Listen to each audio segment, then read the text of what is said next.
জন্ম থেকেই শারীরিক প্রতিবন্ধী মেয়ে, কোনো স্কুলেই ভর্তি নিচ্ছিল না তার। কিন্তু একজন বাবার কাছে সন্তানের স্বপ্নই তো সবচেয়ে বড়।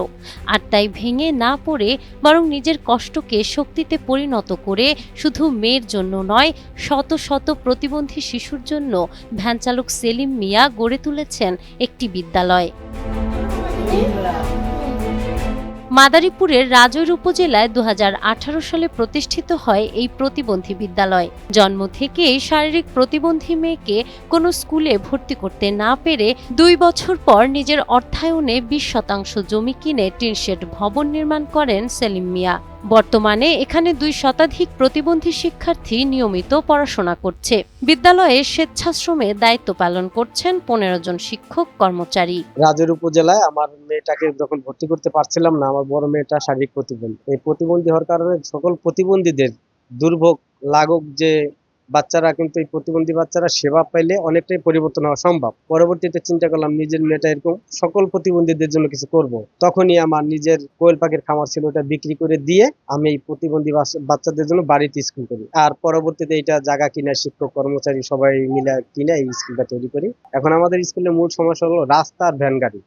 রাস্তা থাকলে এই আমাদের স্কুলের শিক্ষকরা ট্রেনিং প্রাপ্ত দিয়েছে, কিন্তু রাস্তার কারণে সঠিকভাবে বাচ্চারা আসতে পারে না। শুধু প্রাতিষ্ঠানিক শিক্ষাই নয়, শিক্ষার্থীদের স্বাবলম্বী করে গড়ে তুলতে নকশিকাঁথা তৈরি, মোমবাতি, এইচডি বাল্ব তৈরি এবং সেলাই প্রশিক্ষণও দেয়া হচ্ছে।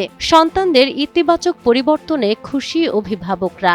অন্যদিকে বিদ্যালয়টি এমপিওভুক্ত হলে শিক্ষার মান আরও উন্নত হবে বলে আশা করছেন শিক্ষকরা। আমরা এইভাবে শ্রম দিতেছি বিনা পারিশ্রমিক। এখন সরকার যদি আমাদের এই কষ্টটা লাঘব করেন আমাদের প্রতিষ্ঠানগুলো এমপিওভুক্তর মাধ্যমে, তাহলে আমাদের এই কষ্টটা আসলে সার্থক হবে।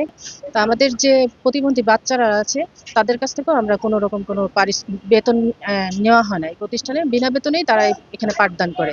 তাদের পাঠদানের পাশাপাশি আমরা কারিগরি প্রশিক্ষণের ব্যবস্থা আছে আমাদের প্রতিষ্ঠানে, তারা যাতে স্বাবলম্বী হয় এজন্যই আমরা বিদ্যালয়ে প্রচেষ্টা অব্যাহত আছে। জেলা প্রশাসন বিদ্যালয়টির কার্যক্রম এগিয়ে নিতে সহযোগিতার আশ্বাস দিয়েছে। তবে 2020 সালের জানুয়ারিতে সমাজ কল্যাণ মন্ত্রণালয়ের এমপিও ভুক্তির আবেদন করা হলেও এখনো কোনো অনুমোদন মেলেনি। ভবন নির্মাণ সবকিছুর আগে আসলে আমার প্রাথমিক যে তথ্যগুলো রয়েছে, যে অবস্থানগত দিক কতটুকু জায়গার মধ্যে আছে, জায়গাটি কার, সবকিছু নিয়ে একটি প্রতিবেদন আসলে আমি স্থানীয় প্রশাসনের কাছে চেয়েছি। এটার প্রেক্ষিতে আমরা সরকারকে অবহিত করব এবং সরকারের সাথে করেসপন্ডেন্সের ভিত্তিতে যেটা ভালো হয় অবস্থানিকভাবে ছাত্র শিক্ষক যে প্রপোর্শন রয়েছে সেটা সবকিছু মিলে যেটা এখানে প্রযোজ্য হবে সেটা আমরা করব। এবং এই বিদ্যালয়টি পরিচালনার জন্য যে প্রয়োজনটা আমাদের আসলে যে সাপোর্টটা প্রয়োজন, যে বিষয়ে নজর দেওয়া প্রয়োজন এবং আমাদের সরকারের যে